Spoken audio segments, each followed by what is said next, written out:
ఈరోజు తెలుగుదేశం పార్టీ జనసేన రెండు కూడా ఈ టిక్కో ఇళ్ల లబ్ధిదారులతో మేము సమావేశం అవడం జరిగింది.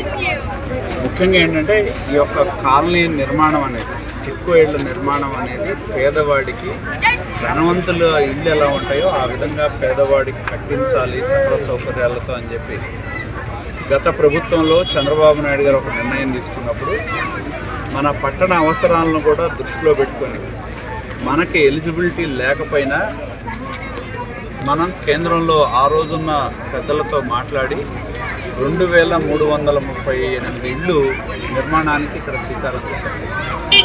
ఒక మంచి కాలనీ ఏర్పాటు చేయాలి, విశాలమైన రోడ్లు ఉండాలి, సకల సౌకర్యాలు ఉండాలి అనే ఒక లక్ష్యంతో కాలనీని ఏర్పాటు చేస్తే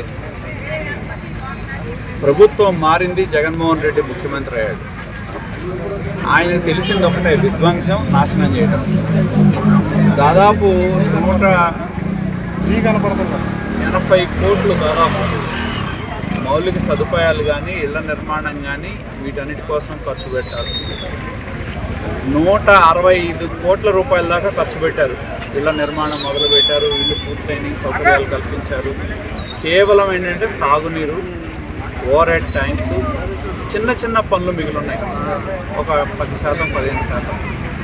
4 సంవత్సరాల 10 నెలల కాలంలో చంద్రబాబు నాయుడు గారు తెలుగుదేశం ప్రభుత్వ హయాంలో చేసిన ఈ పనులు నేను ఎందుకు పూర్తి చేయాలి అని చెప్పి ఒకే ఒక్క వినాశకరమైన ఆలోచనతో ఇక్కడ ఎటువంటి పనులు కూడా గత ప్రభుత్వం చేయలేదు అనేది స్పష్టంగా కనిపిస్తున్నాం. రెండోది, జగన్మోహన్ రెడ్డి గారు ఏం హామీ ఇచ్చారు?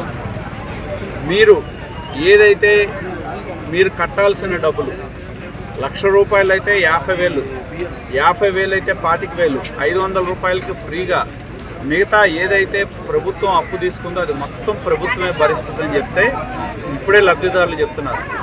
బ్యాంకుల నుంచి వాళ్ళకి నోటీసులు వస్తూ ఉన్నాయి. మీరు లోన్ తీసుకున్నారు, 2 సంవత్సరాల మారిటోరియం అయింది కాబట్టి మీరు వడ్డీతో సహా డబ్బులు కట్టండి అని చెప్పడం జరుగుతూ ఉంది. అర్ధరాత్రి పూట కూడా బ్యాంక్ వాళ్ళు వచ్చి మా దగ్గరకు వచ్చి ఇళ్ల తలుపులు తట్టి మనం భయపెడుతున్నారు అని చెప్పడం జరిగింది. అలాగే ఇక్కడ కావాల్సిన ముఖ్యంగా ఈ నెల రోజుల నుంచి తాగులు నీరు లేక చాలామంది ఇబ్బందులు పడుతూ ఉన్నామని చెప్పారు.